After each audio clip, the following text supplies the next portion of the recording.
And they said to me they couldn't go through all the rigmarole to do it.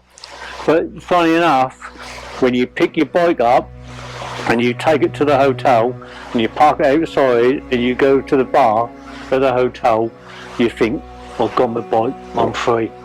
And that's well worth it, you know what I mean?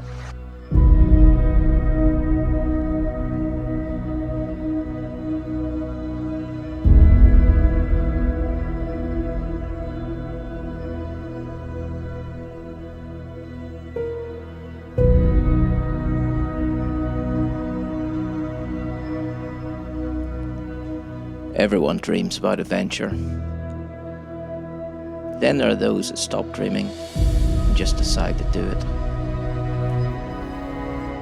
And quite often these people aren't famous or rich or privileged.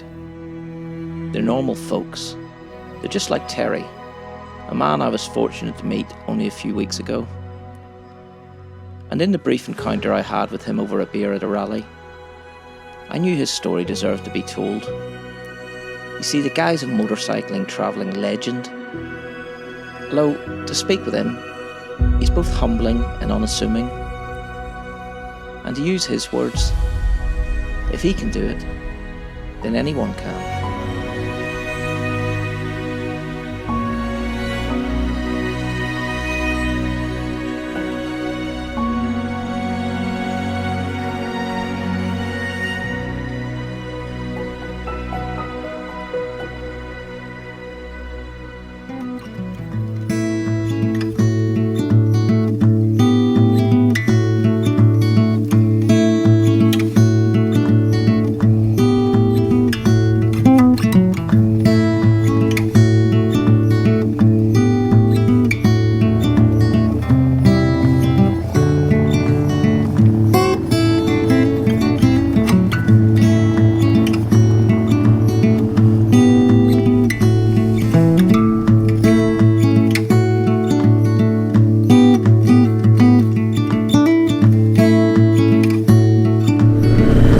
Hi guys, welcome back to another video.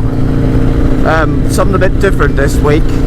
So, you know how I'm always moaning about how we all need to get out and ride our bikes and explore a bit more. Well, in this video we're off to meet someone who's done just exactly that. So, I met Terry a few weeks ago at the 4F Summer Party Rally. Just purely by chance, he happened to sit next to me at a table while we were having a drink, and he started telling me about his adventures, and then the seed grew into an acorn, and the acorn grew into a tree, and so I'm going to go make a quick brief video about him and talking about the places he's been, what he's seen, what he's got up to. So Terry lives in Felixstowe, which is, if you remember, is actually where the rally was held. So it's about 30-40 miles to get there, so we'll see you in a bit.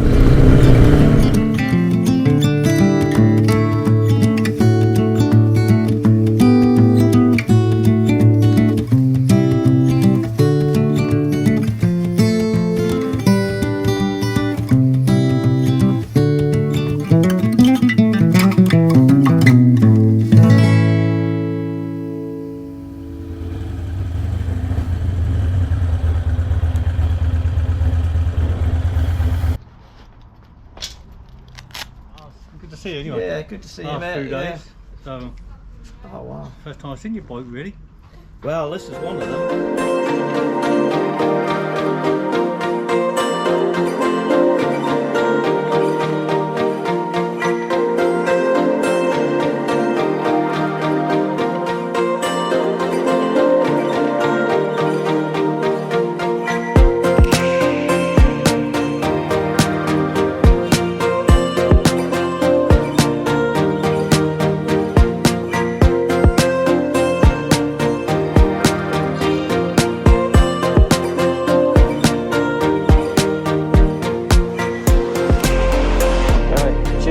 Thanks for the invite. That's all right, you're welcome. Good to see you. Yeah. So this is Terry that I met at the 4Fs rally a few weeks ago. Terry, you're the traveller. Tell us about what got you into it. Why? Well, I don't know what got me into it. When I first bought my Harley Fat Boy, 2012, I bought it and I just thought everybody travelled with them, because what it did, it came with magazine, because when you buy a new bike you get the magazine, you belong to Hog and all this sort of stuff. And I was seeing there Croatia, and everybody was meeting there, and I thought that's what everybody did. I mean, it turns out now I'm more the minority rather than the majority of travelling that I've done, but I didn't realise at the time. So when I see that, I thought I'm going to do that. So I packed my stuff up, and I went and I bumped into somebody who was keen on doing it as well.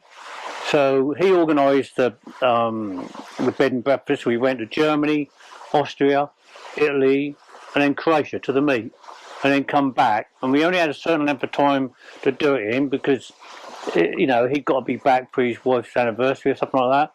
So we done all that, and I was so green, I had no idea what I was doing. And then done that, and then I had a friend who was an American guy, and sadly he passed away. He went back to America and passed away, and his family asked me if I'd go to his funeral. And so I went to his funeral, and they said, "You got to come back here under better circumstances." And I said, "Yeah, okay, I will." So when I went back the next time, I took my bike with me, and that's how it all started. You took your bike from the UK. I took the bike from the UK. I shipped it over. Tell us how you went about that, because I mean, I looked at doing a bit of travelling, because I was so green, I always way. thought people did these things. I didn't realise that I was doing something that a lot of people weren't doing. And the guy wanted to do Route 66 with me, and he weren't a biker. He wanted to hire a car over there, and I said, "No, I'm taking my bike." So I shipped my bike over. He could only get, I think, 3 weeks off, something like that. So I thought, I ain't going to ship my bike over there just for 3 weeks. So I shipped it over there. I always thought when you first ship it, I imagine putting it in a container, putting all my bike gear in there, my levers and all stuff like that, and then doing that. But more and more I looked into it, I realised that was the wrong way of going about it. And I spoke to a shipping agent guy, and he said to me, "Do roll on, roll off." So take the bike to Southampton, because Felixstowe never used to do it. I don't know if they do it now. Take it to Southampton, they'll put it on a ship for you, and then pick it up the other end. And the advantage to that is that if you put it in a crate, they'll put it in a container, take forever to unload it, you don't know when you're going to get it. Whereas if they roll it on and roll it off, that's there, basically. And then the marine insurance is really expensive. So someone said to me, he said, "Well, why are you insuring it on the boat? Because if the boat sinks, that's insured, the cargo. No one can steal it, because you have to have the papers the other end." So they said, and if anything happened to it on the ship, or the claim on the English insurance, on the American, because you have to get separate insurance from America. I mean, to be honest with you, Harley do piss me off a little bit, the fact that they tell you the dream to travel, and that they don't insure your bike, won't insure your bike to go abroad. But anyway, so I go over there, and again, so green and so nervous, and pick my bike up, even started to go down a one-way street, wrong way. But the good thing about a motorbike, you can soon spin it around and come out. And then trying to find a way, the guy was the same, the car.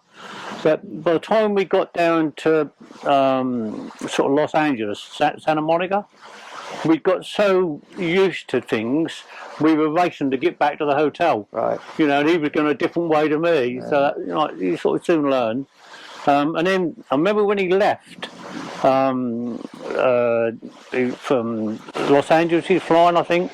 And I remember feeling really nervous, because I thought, I'm bloody miles from home, I've got to get my bike all the way back to Newark.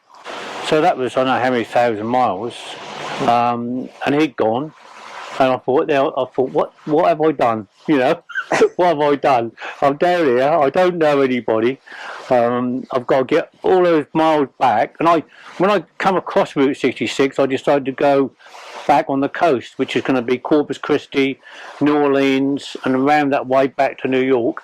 But funny enough, by the time I got back to New York, I'd had so much fun. I'd done another 5 years on my own. Right. You know, I wouldn't go with anybody. I think that if you don't go with anybody, everybody accepts you and want to look after you and talk to you. Whereas if you're with somebody, especially with a crowd, nobody really interacts with you so much, really. So, Yeah. I mean, that's how it started. And then I did, say, 5 more years after that. And every single one of them. And each time you've transported your bike Every time. over. Yeah. So you were saying that when you're over there, you can't actually organise bringing it back to the UK until you're there. That's scary. I mean, I always say to people, if I can do it, what I've done, anyone can do it. Because my daughter will tell you, I have no sense of direction. I'll go into a multi-store shop and I'll struggle to find my way out. I really have no sense of direction. I'm not particularly good at organising stuff, but I think if you want to do something, you just keep going and going and going. And I always say when you get your bike in there, you know, you've only got to get it back to the port. It doesn't matter if you get lost. America's a big place; you can go where you want. But when you ship it over there, you can't organise it to come back. You have to be over there to go and see a shipping agent to organise it to come back. I mean, the very first time I went, I decided that whatever happened, I was not going to get stressed out. I don't care what happened. I thought I'd just go into a pub, have a pint, and just relax. I remember I went into Newark, and I went down to the port to pick it up. They were really nasty people at Newark Port. They kept you queuing in a thing, not really telling you what to do. And then they told you to go to another container, another office, and kept pissing you around. And eventually they said, right, your bike's over there. You didn't know half what was going on. They said, your bike's over so-and-so, go and get it. Give me the paperwork. I went over there and I remember it was been raining. My boat was soaking wet. I was amongst a load of weeds and stinging nettles. And those bits hanging off it. And I thought to myself, as I was walking towards it, I thought, nah, you said don't get stressed out. Yeah. So I went in, asked for a claims form, which I knew I probably wouldn't get any money back. But they give me one. I come back and I pushed the things back into the boat that I knew I could do. And again, I always say I'm not a real biker because I don't know much about bikes. I used to do about cars when I was younger, so I don't know nothing about bikes. And pushed the stuff back in, rode it into a Harley shop, and I told them what had happened. And what they'd actually done is they'd searched for drugs. Oh, right. So I think they left it out for 2 reasons. One, they weren't sure how to put it back together. Yeah. And also, I think to let other people know that they will search bike for drugs. You know. And so anyway, Harley said, leave it with us. And they give me some free, I don't know, discount chicken wings things for Hooters across the road, providing I said hello to the girls from them. Right. So I said, okay, I'll do that. And went over there, come back, and they'd sorted it all out, put it all back and checked it all out. And I said, what are you? And they said, nothing, mate, just go and get some road on those tyres and have a good time. Wow. Which I thought was brilliant, really. What an advertisement for Harley. Yeah. Unfortunately, I think they're more like that in America than what they are here, yeah, to be honest with you. Yeah. I thought that was really nice of them. Yeah. And I thought about it afterwards. I thought I'd done the right thing by not getting stressed out. Yeah. Because that all worked out for the good, really. But that was Newark. And do you think after doing it 6 times, that'd be like Shell and P shipping your bike, but they changed the rules. How is it? When I first went over there, they used to you could go onto the dock and do your stuff.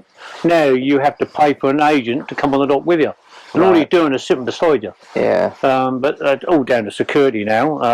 The biking gang that I know, I said to them the last time I went, I went on a group thing with them, and I said I'd do everything that I'm doing to get my bike there. The insurance, temporary importation, all the stuff that I normally do. And they said to me they couldn't go through all the rigmarole to do it. But funny enough, when you pick your bike up and you take it to the hotel and you park it outside and you go to the bar at the hotel, you think, I've got my bike, I'm free. And that's well worth it, you know what I mean? This is Dixie's Diner. Aircon. It's Arizona, It's just that's Hollywood. Like that's just as you imagine it, just nothing, isn't it? It's nothing there. Arizona was like, I met a group of people who'd gone on organised do, alright? I was in Arizona and they got a support van, they got a guy with a water bottle on there spraying with water, and I just had to smile really, and I did speak to one girl who was on it, and she said that's too organised. They get told what time to go, what time to do this. That's an adventure. I didn't know what the hell I was doing. You know, whereas just nerve-wracking, but still an adventure. So, just because I have no idea about it, and I'm sure most people watching have no idea. When you go there, do you keep the same registration, or do you have to get no, same registration. So you, to be honest with you, that's the good thing about it, because people see the registration and immediate. I mean, they want to talk to you. I mean, America's a fantastic as far as talking to you. I mean, I've made so many friends. I've had them over here, stay with me here. I've stayed at their places. I've had 2 meals bought for me by complete strangers. Wow. And just for the fact that they admire you for what you're doing on your own, and they're interested in the fact that you've travelled on your bike. Wow, look at this. This is like walking into the 50s, isn't it? Yeah, as long as you get someone, who's tall enough to wear this, I'll employ them in. Especially here. Yeah. She's been down here. She's the one who got the restaurant back there. Right. That's New York. Yeah, all women. That's halfway. What did you think for if you broke down, or healthcare, or anything like that? You know. Well, I get with the insurance comes breakdown. Right. You know, so touch wood. I think I only ever broke down once, where the rain came down so hard, the bike couldn't cope with it. Oh, right. In the filter or whatever it is. I don't know about the air filter. Where was that then? Was that in America? Was it? That was in America. Yeah, I was on the worst thing about America is that if you're on the interstate, ain't like here. You ain't many places to pull off. Oh, right. You know, and the rain's come down so hard, you can't. I always put my hazard lights on because I always worried about someone going in the back of me. You can't see in front of you. Wow. And that couldn't cope with it, so that broke down. I pulled to the side of the road and tried to start it, and finally it started. And I already decided if the weather's really bad, I'll just go into a hotel and travel the next day. So anyway, pulled off the interstate, riding towards put on my sat nav, the nearest bed and breakfast. I hadn't left one very long, so it was a bit of a waste, but I thought, no, just put my head down. And I was riding along and I see a guy on a bike in undercover shouting. So I thought, I'll call and see him. He's doing the same. He's obviously got wet. I pulled in there, and he from Canada. He'd come over to America to buy the bike because that was cheaper to buy it there and take it back to Canada. And that's a big old bike, you know, with all the fairings and stuff like that. And they said, you're going to give me some waterproof gear. Give it to me. All right, I said, I was a bit late. That was my early days. I was so wet, I didn't carry any waterproof gear. And I said, it's a bit too late. And he said, let's just hang on, he said, and we'll ride together, he said, and see if that'll stop raining, you know what I mean? And then it eased off, we chatted, eased off a bit. And then he said, should we give it a go? I said, yeah. He said, well, I'll follow you. He said, could you seem to know more where you're going? Which I don't. I always, people say to me, God, you know what you're doing. I search it so much because I'm so nervous about not knowing what I'm doing. And so he followed me until we come to traffic jam and he couldn't get through. Oh, because he was too wide. Yeah. And I said to him, I'm off. And it went from there. Did you do this because of your love of the States and that, was it? Or was this before you went travelling? No, this was after I went, yeah. And the design was the hardest because I was trying to fit everything into a smaller room. And if you look here, I've actually cut the units down and cut this shape so you've got enough room Right. between here. Yeah. Yeah, I see what you mean. Yeah, you made them shallower. Otherwise, Yeah. I mean, if the units would have come out here, you wouldn't have had enough room. Yeah. So, and I'll make you guys paninis if you come down. Milkshakes, real coffee, Yeah. and sausage rolls. Perfect. And you do host people in here. It's not just. And we don't charge anybody. Yeah, but no, you do regularly host people. Yeah, friends come down. How I've worked it, I have 2 Facebook accounts, but I have the Dixie Diner Facebook. Yeah. And the way I work it is that when I'm here all day, if I know I'm going to be here all day, might be doing the garden and some housework or whatever, I'll put Dixie Diner open. So if you ever see that come on there, you probably see that. Yeah. You don't come to the front door. You literally just walk up here. Right. See if it's a cafe. Okay. So perfect. and if I'm in here with somebody, you just walk in. Yeah. And we make you a coffee. If I'm in the garden or the house, that'll go off on my phone that somebody's walked past the drive. Right. Okay. So I'll come up and it's sort of handy for So what I'll do is I'll put the link on the description, and so if you do get people asking or joining, that's where they've probably seen it from. Yeah. And they're always welcome, bikers or that. Yeah, if they put your name, then I'll know. Yeah, they're okay. They're not dodgy. I don't want any dodgy people here. I can't vouch for all my viewers. Yeah, no. And I think I come off it and I took B. And I suddenly realised when I come off it, I was on the wrong one. I needed to take the next one along. So I stopped and I thought my idea, because even though it was one way, I could scoot back onto the interstate and make me turning, which I'm sure it was early hours of the morning. I'd been fine. But as I stopped, being dark, I put my foot down, and my foot down, I didn't realise there's a hell of a camber that came off.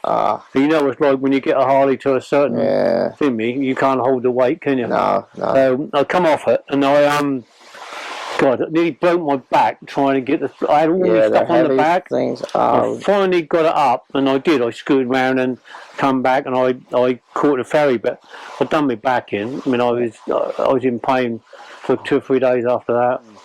I use hotels. I mean, I don't know about camping. At least with a hotel, you can lock the door, can't you?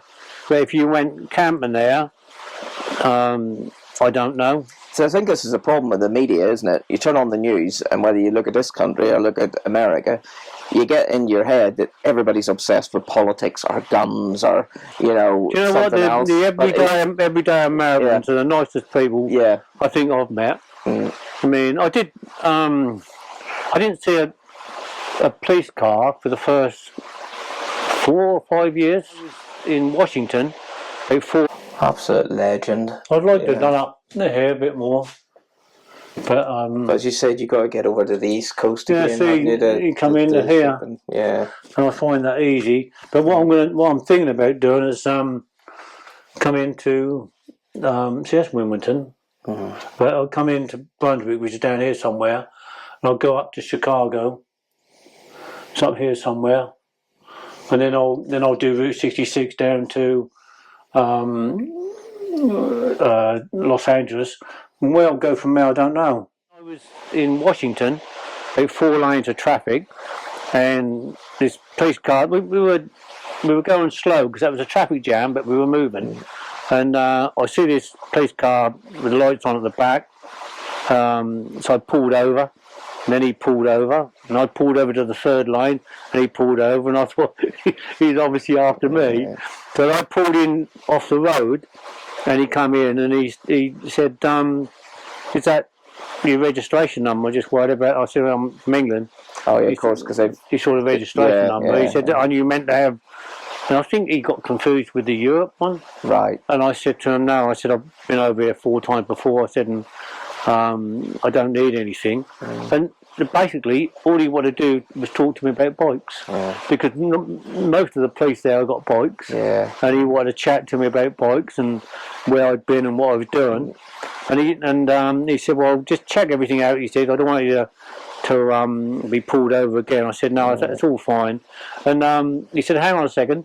And he pulled his car right across all the traffic, and then he just waved me out. Oh, really? Like Ronnie to come out.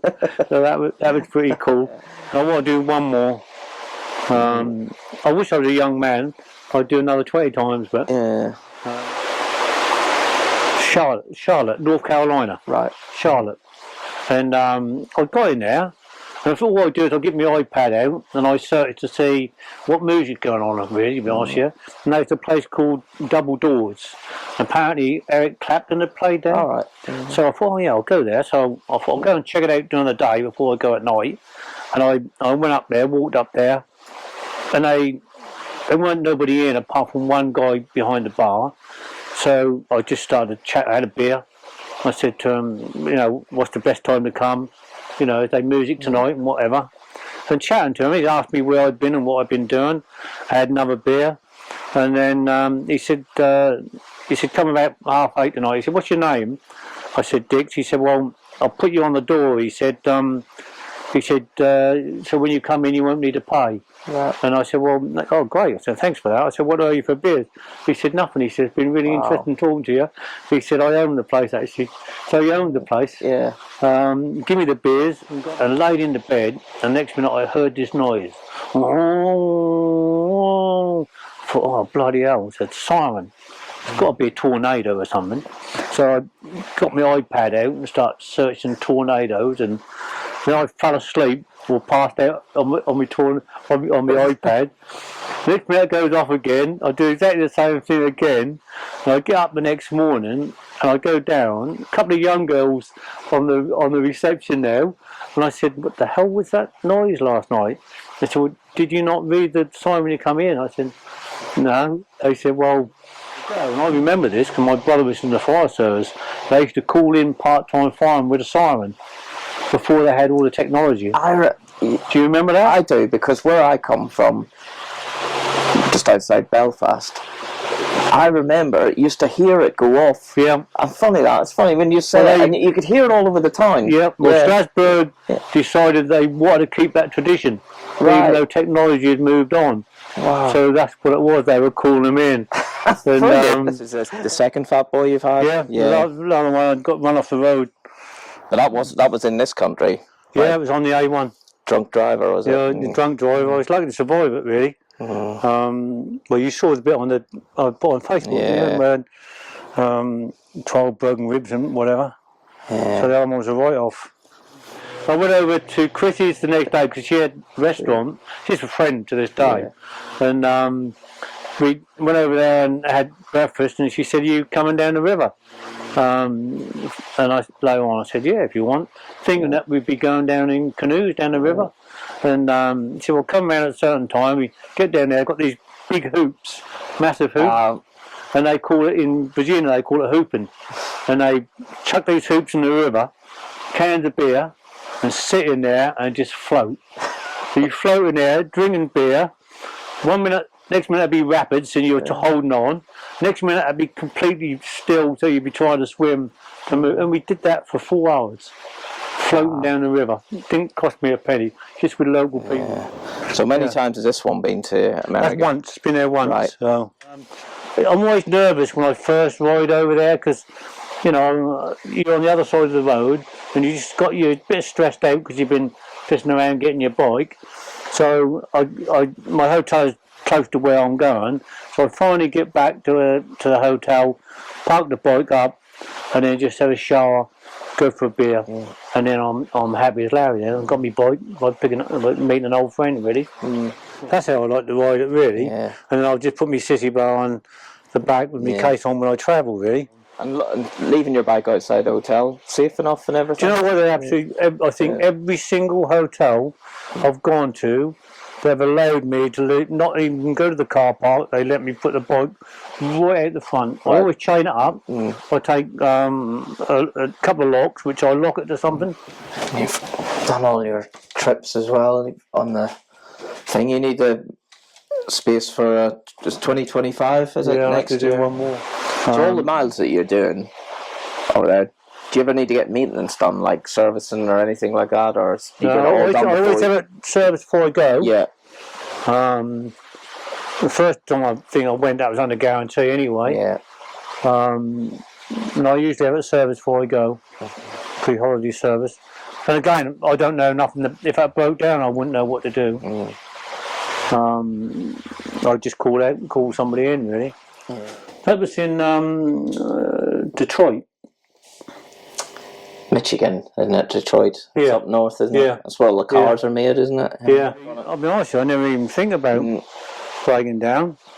Perhaps I should do, but I think, well, I've got breakdown in cover. Yeah. But how the hell you imagine being out, because lots of times I'm in the middle of nowhere, there's anybody around. Yeah. And if you couldn't get reception, but I don't know, you face these things when you wouldn't do anything, would you? If you So have you got a favourite place? Yeah, I would say New Orleans. I've been Right, really? Yeah. New Orleans, they call it. I've been there 4 times. Right. I'd like Savannah was quite nice. I like St. Augustine. That's South Carolina. That's gorgeous. St. Augustine was nice. And for the first time last year, I went to Daytona. Oh, wow. Stayed at Hard Rock Hotel. That was nice. I think anybody listening who want to have, I always call it an adventure. That's not like it's not a holiday. That's not a travel. It's an adventure, really. Yeah. I've got to tell you a story. It's funny because that weren't far from where I was. So I went to a couple of parks on the way to lose a bit of time because I knew I wouldn't be able to get in until 3 o'clock. And then finally I got to Baltimore, and I was looking for the entrance. I thought I'll just see where the entrance is, then I'll go and get a cup of coffee and come back, and I'll be able to get in. And there was this girl walked past, and she kept looking at me, and she says, nice bike. So I looked at her, I said, wow, I said, nice legs. And so she didn't know what to do with that, so she started to walk on, ignore me, and then she stopped and she said, you're not leaving that bike here, are you? I said, no, so I'm looking the entrance to the hotel. So I'm booked into, it's called the hotel now. And I said, I can't get in till 3. I said, so I'm just looking for the entrance. She said, well, so I work at the hotel. She said, come in. She said, and I'll get you in. Oh, really? So I went in, and she booked me in right away. So that, and wow. I remember being, it was a lovely hotel. I parked right outside again. They've got like a circle that you go in when you for me, there's a car park. So they've got a little cover bit with bricks, and they just said, just put your bike there, because they booked a room for me.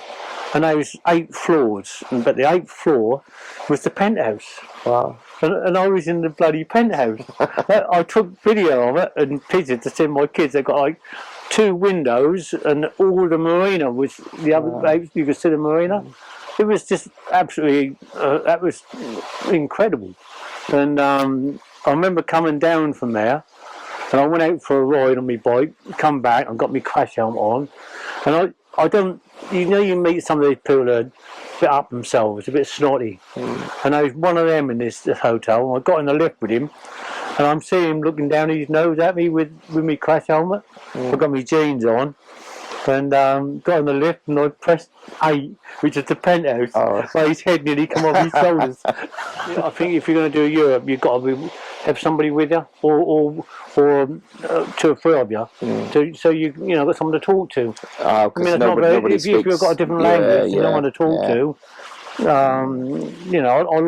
I like talking to people, to the locals as well. Yeah. Whereas America, you walk in. That's another thing I love about America. And I wish we had it here. I think we probably have it in London. But you go in and there's a bar, and you sit at the bar and you eat at the bar. and you sit there and you have a meal. Before you know where you are, there's someone beside you. They always talk to you. Yeah. You're never on your own. I mean, whereas in England, you go to a restaurant here and get a table on your own. You're like, bloody no mates. Yeah. And everyone's looking at you. You think, what's he doing on his own? Yeah. You know, and that's the one thing I'd bring over from America to here was bars that you sat at everywhere. People say how clean it is, but I'm not really a cleaner. Yeah. I like to use the bike really. I don't clean it very often really. Nah. When I'm in America, I reckon I just take the chamois leather and just wipe it down every now and again. That's all I do. I mean, that's. They look better than what they are, really. Yeah. But if you get closely, you'll see. Is anybody watching us? One, I have no sense of direction. I'm not particularly good at organising, and my kids will tell you this. They go, "Dad, you won't walk up the shop on your own, and yet you travel America on your own. What's the matter with you?" I've got a lot better now, but I lack confidence. Whereas, if I was going to meet you in a pub, I'd make sure you got there first and come later because I wouldn't want to walk in the pub on my own. Yeah. But that is weird because you travel all the way around a foreign country. But I get what you're saying though. I do. Yeah, because it's made me a lot better now than what I ever used to be because I just didn't like going in places on my own. But when you travel to America on your own, you don't really have any choice. Yeah. So you then face your demons really, and then you get better at it really. See that's why I like the biker rallies because I can go there by myself and yet not be alone. Talk to you because people will always talk about bikes or they'll chat or that. Yeah. Whereas you went somewhere else on your own, that wouldn't happen quite so much. Massively clean, but no, these are the sort of wheels that everybody should have on a bike though. Yeah. I actually prefer yours to be honest here. Yeah. Well, the trouble with the wind hits them sometimes. Oh, does it? Yeah. Anybody who wants a fantastic time, save up your money, ship your bike because, well, also if you look at the costs, I think the hire a cloak, I go for 3 months at a time. And to ship my bike over there, shipping and insurance, £2,207. Whereas if you hire a bike for 3 months, that costs you more than that. So what would you say to anyone watching who's toying with the idea, nervous or what? What I'd say is that, I've just told you how I am. I wouldn't walk up a shop on my own. Yeah. So just do it. I get lost. I have no sense of direction. Honestly, if I go somewhere, I tend to let other people follow them. If I go on my own, I stop and I turn around. Even if I'm going to America now, I'll turn around and I'll earmark somewhere so I know which way I'm going to go back. Right. You've got technology now. You can use your phones now to get back to where you're going a bit more now, don't you? I think there's anything to be frightened of, really. People, I would say, without a doubt, go on your own. Without a doubt, go on your own. People are absolutely fantastic. Really, really look after you.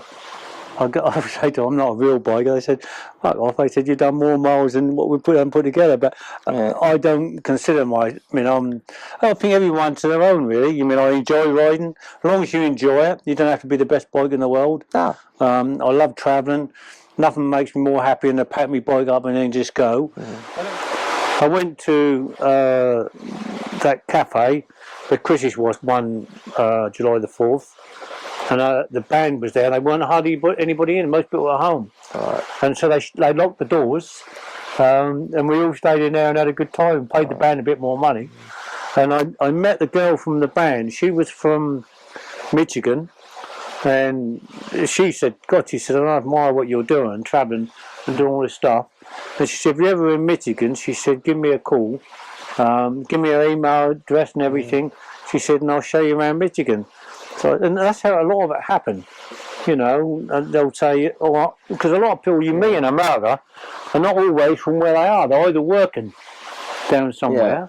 Yeah. Anyway, I think the following year, I emailed her and said, I'm going to Michigan. She said, well, I'm not in Michigan anymore. I'm in Pittsburgh. She said, well, my parents were in Michigan. She said, you can... I said, well, all I want is a place where I've got a place of my own. I can fish and I can barbecue my fish She'd leave it with me, and she knew somebody had got a place, and she got that sorted out for me to go in. So I stayed there, and she said, "That's not far from Pittsburgh." She said, "Call and see me if you're going down there." So I stayed with her in Pittsburgh. That was good. Yeah, just so much fun everywhere I've been. I've been down to Key West. I quite enjoy Key West. For anybody who's watching who wants to come to Dixie Diner, they need to join Dixie Diner. On the Facebook page. Yeah, you're on there, aren't you? Yeah, I'm on it. Yeah. I'll put the link on the description for it. Yeah. These two girls here. I remember. I'll tell you the story about that. I'd met one of them one year, and then another year I was going over there, so I emailed, and that's in Texas. So staying in this hotel, and I got a beer. My bike was right out the front. Right, young lad come and serve me a beer, and we're having a drink. The next minute, one of the girls walked in, and wrapped the arm around me and got a drink. And you see him looking at me, and then we went out somewhere, and she said to me, "Do you mind if our friend from Canada come out with us the next night? We were going to watch something." I said, "No, it's fine." So went down to the same bar again. This young lad was there, and he said, "Bloody hell," he says, "you only been here 5 minutes," he says. But that's how the girls are lovely. In America, they're so nice.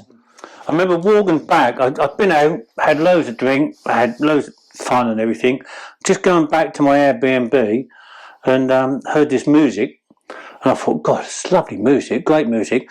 So I went in, and you had to go a long sort of passage to get in there, and I got 3/4 of the way in there, and I suddenly realised I'm the only white person. And I thought, I'm not turning around, you know, I'm not going to be disrespectful. No. So I went in, and boy, did they look after me. They treated me so well. A couple of times the meals I had free in America was, I went into one place, and the guy was chatting to me, and then he said, I want to get you food for you. I said, I should find out. He said, I do. He said, but there's a condition. I said, okay, what's that? He said, can you send me all the places you're going from now on? He said, because I run a bike club. He said, and they don't go anywhere. And he said, I just want them to see what you're doing and what they can do. You know, so that was one free meal. Another one, I pulled up, couldn't get into my hotel, so I thought I'll have something to eat. So I was eating. My bike you could see the bike from where I was. Again at the bar, and there was a guy there, and I was chatting to him, told him what I'd done. Then his wife or his girlfriend turned up, had me food, and I just said, can I have my tab? And then the woman behind me said, the guy beside you got it. And I looked at him and I said, he said, yeah. He said, it's been really interesting talking to you, he said. Wow. And I was never going to see him again. People are nice. Never going to see him again. I load my bike. I like loading my bike up. If you look at my stuff here, I don't like pinions. I like to load up like a horse. Right. And then I'm putting it on. I was in New Orleans, I think. And I come down, I put it on. There's a girl sitting outside having a fag. And she said, I can't wait to see you get that lot on your bike. And I tie it up. And it's the best way I tie it up. I enjoy doing it. And then I said, well, I've got another 2 bags up the top as yet to get on there. And I said, where are you from? And she said, I'm from Chicago. So she's down in New Orleans working. I said, well, I will make Chicago at some point. And she said, well, as soon as you get there, she has my number. She gives us a ring, I'll show you around. And that's how it goes. You're never on your own. I wanted to watch the England match. It was when England were playing. And they had a jukebox on. And I said, do you mind if I watch the TV? And one of them go, well, I've just put something in the jukebox. I said, well, I'll give you the money for it. But by the end of the evening, I bought them all drinks and we were watching the England match. One there. You got arrested? Oh, right, I got you. Another one in Croatia. Yeah. There was another couple I met when I was staying somewhere, and they were from America, and that was the first time they'd gone and stayed away with their bike. Right. And when they found out what I'd done, they said, bloody hell, they said, we're going to do a hell of a lot more now. Yeah. And hopefully by this video, people seeing that, they'll be inspired to do it. And honestly, I'm not kidding. Yeah. I am useless at so many things and actually organising stuff. And I search things all the while, and I try and get my head around where I'm going. Terry, absolute legend. Pleasure to meet you. No You worries. know, like as the man says, if you're thinking of doing it, stop thinking, just do it. Yeah, come and talk to me. Yeah, I'll perfect. tell you the way. As I said, I'll put the link to your diner on the Facebook page. Chat away. Brilliant, absolute legend. Thank you so much for hosting Yeah, no me. worries. See you again. Cheers.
Folks, I've been riding for the last 20 minutes since leaving Terry's, trying to think of something to say, and I'm struggling.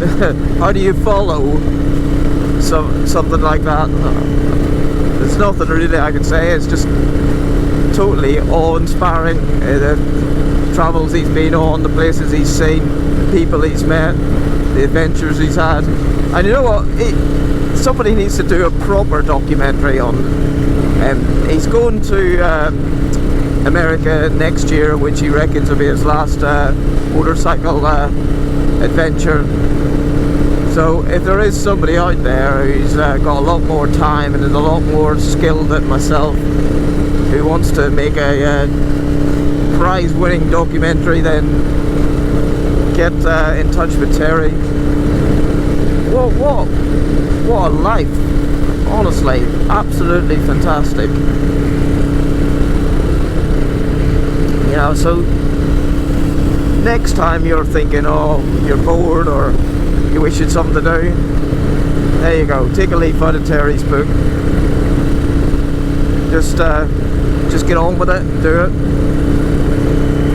And as he said, there's nothing special about him. He says he's a most geographically challenged person. He says he couldn't walk into a shop without getting lost. Yeah, he's travelled all over the United States on his bike, just enjoying himself, taking his time. In fact, Harley Davidson, this is the guy that is living the experience you're trying to sell us all. So you need to get a hold of him, give him some sponsorship. Anyway folks, I know this has been a bit of a different video from the norm, but I've actually really enjoyed making it and listening to Terry's stories. So I hope you have enjoyed watching and hearing what he had to say just as much as I had meeting and talking with him. So I'll put the link to his Facebook page, Dixie's Diner, in the description of this video. So if you add him, just say that Mark, a biker off the beaten track, recommended, and he's always willing to entertain folks down there, tell you about stories. Get yourself down there, have yourself a coffee. Yeah, absolutely amazing bloke. So grateful that I met him. Anyway folks, I'll sign off here, wrap it up. I really hope you enjoyed this video, and I will see you in the next one. Ride often and ride safe.